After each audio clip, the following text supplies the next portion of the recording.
The bass thumped through the crowded loft in downtown Seattle, Washington, where fairy lights and laughter mingled under exposed brick walls. It was July 2, 2025, and Mia, a 24-year-old graphic designer, swayed unsteadily near the bar, her third drink of the night blurring her edges. She'd come to the party, a coworker's birthday bash, hoping to shake off the weight of a recent breakup and long hours at her startup job. Mia, who'd grown up in a small Tacoma suburb, wasn't much of a drinker, but tonight, the sting of loneliness pushed her past her limit. Her laughter grew loud, her steps wobbly, and by midnight, she was slurring her words, barely noticing the concerned glances from friends. When she stumbled into a table, knocking over a tray of cups, her coworker Jenna tried to guide her to a couch, but Mia waved her off, insisting she was fine. Across the room, Nathan, a 35-year-old single dad and high school teacher, watched the scene unfold.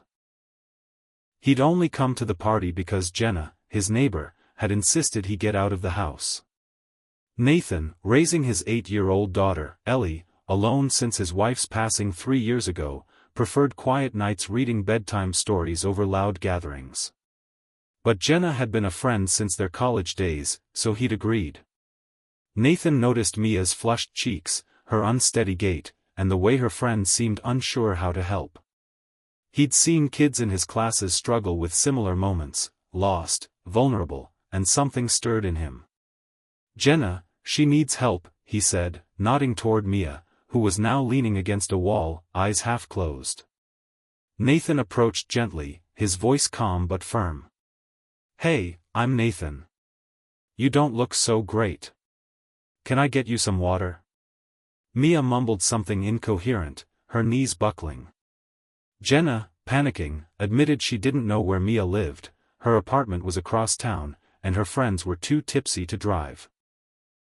Nathan, who lived a block away in a modest Capitol Hill home, made a quick decision.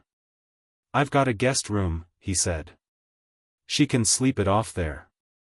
I'll stay on the couch." Jenna hesitated but trusted Nathan's steady demeanor. With help from another sober guest, they got Mia into Nathan's car, her head lolling as she clutched her phone.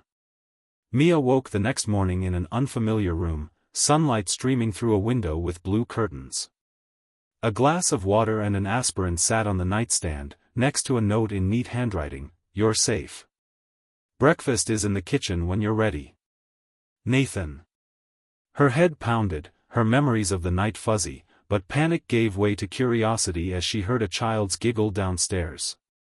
She shuffled into a cozy kitchen, where Nathan was flipping pancakes with Ellie, a bright-eyed girl with pigtails, who chirped, "You're awake. Daddy said you needed a nap." Mia's cheeks flushed with embarrassment, but Nathan's warm smile put her at ease. "No judgment," he said, sliding her a plate. "We've all had rough nights." Over coffee, Mia apologized profusely, piecing together the night. Nathan explained how he'd brought her to his guest room, checked on her hourly, and slept on the couch to ensure she was safe. "I've got a kid," he said, nodding at Ellie, who was drawing stars on a napkin. "I couldn't leave you there." Mia, still shaky, shared her struggles, her breakup, the pressure of her job, the loneliness of a new city. Nathan listened, his teacher's patience shining through. He told her about losing his wife, raising Ellie, and finding purpose in small acts of care. "You don't have to go through it alone," he said, his voice steady. Mia returned the next weekend, bringing a thank you gift, a sketchbook for Ellie, who loved art. Nathan invited her to stay for dinner, and soon, Mia became a regular visitor. She helped Ellie with drawing, her own creativity reigniting. Nathan, inspired by Mia's resilience, shared his own art, old sketches from his college days.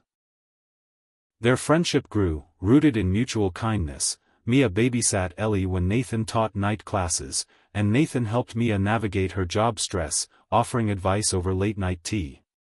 Ellie, thrilled, started calling Mia the art lady, her drawings now filled with 3 stick figures instead of 2. Months later, at a community art fair, Mia and Ellie displayed their work together, Nathan cheering them on. Mia's vibrant cityscape, painted with newfound confidence, sold for enough to cover her rent. She hugged Nathan, tears in her eyes. "You saved me that night," she said, "and not just from the party." Nathan smiled, his hand on Ellie's shoulder. "You saved us too," he said, nodding at his daughter's beaming face. The guest room had been a refuge, but Nathan's kindness, his choice to care for a stranger, had sparked a friendship that healed them all, proving that one compassionate act can light the way out of darkness.